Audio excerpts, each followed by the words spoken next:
Let me tell you about a time that a Medspa owner almost ruined his entire business with a bad call to action. I had been working with this guy for roughly 2 months, and I had gotten his site up to the point where it was converting at 10% of new traffic was turning into a lead, which I was very happy about. 10% of people that were hitting the page were turning into a lead for him, which is dynamite. He had a great offer on page, and he says, you know what?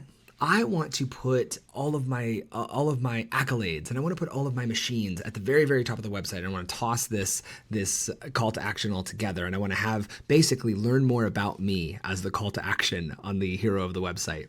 And I said, sir, respectfully, it's very rare that I'll push back on clients. I said, sir, respectfully, I think you are going to be dramatically hurting your business if you do this.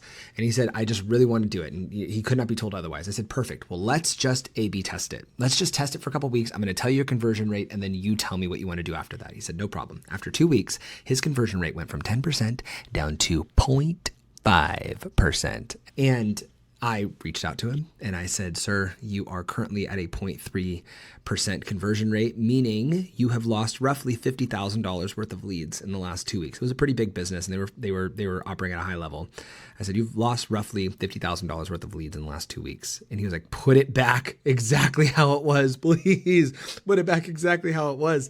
The reason I tell you that is it's very often we get these wild hairs and we say, I think, or I feel, or if it were me, which these are all wonderful ways to start the conversation, but not to make the decision. You want your decisions to be rooted in data. I just saw a wonderful post from Terry Ross today talking about tracking your data and how that's really the biggest gap for most business owners. And I 100% agree, is you should be making your decisions rooted in data and what's proven and what grows your business. So root all your decisions for your call to action or whatever you put on your website, root it in data, not in feelings. And then you can have a business that runs itself.